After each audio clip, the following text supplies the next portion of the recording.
Une définition de réquisitoire.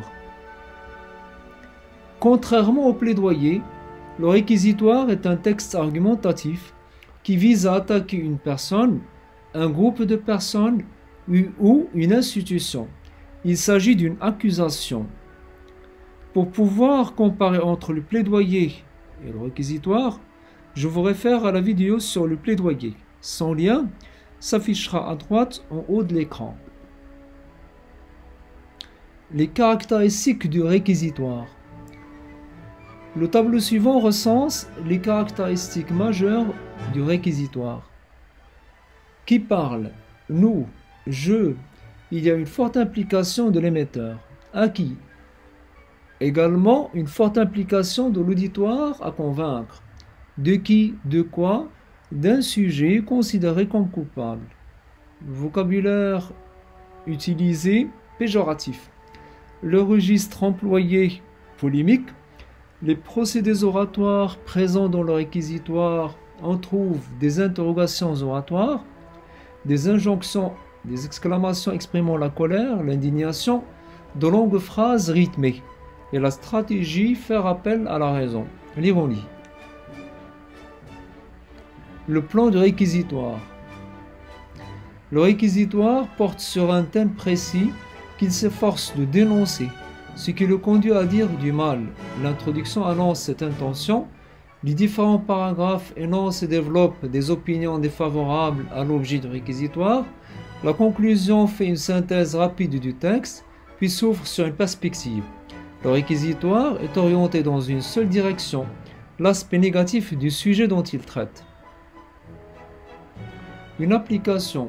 Rédigeons un réquisitoire contre ceux qui pensent que les œuvres littéraires classiques sont dépassées et n'ont aucune valeur. Ceux qui pensent que les œuvres classiques doivent être délaissées, voire disparues des programmes scolaires, disent qu'ils sont surannés et que la langue est un obstacle à leur compréhension et qu'ils vont à contre-courant de l'art contemporain. Ces arguments ne sont pas fondés et traduisent une méconnaissance des œuvres qu'ils incriminent. Mais ont-ils oublié que le propre de ces œuvres est qu'elles traitent des thèmes intemporels? Ne peignent-elles pas des constances de l'âme humaine? Et celle-ci ne trouve-t-elle pas sa place dans l'actualité de notre époque?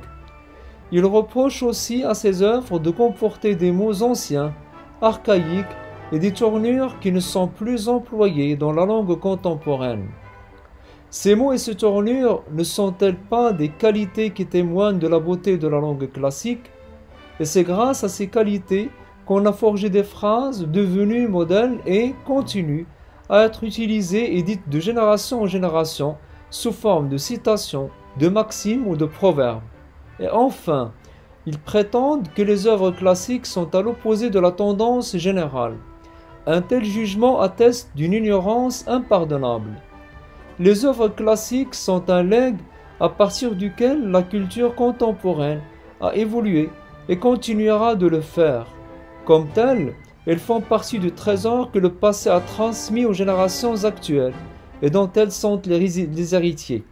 En conclusion, les œuvres classiques méritent à plus d'un titre d'être connues et de figurer toujours dans les programmes scolaires, parce qu'elles sont à la fois anciennes et modernes, parce qu'elles font partie d'un héritage culturel. Elles ont toute une place dans l'instruction qu'on dispense aux enfants. Une synthèse. Le réquisitoire, comme le plaidoyer, porte sur un thème donné qu'il s'attache à critiquer, à attaquer, ce qui le conduit à mettre l'accent sur les défauts ou les carences. L'introduction annonce cette intention d'attaquer, le développement énonce et étaye des opinions défavorables, et la conclusion récapitule et s'ouvre sur une perspective. Merci pour l'intérêt que vous avez porté à cette vidéo. À très bientôt. Portez-vous bien et prenez soin de vous.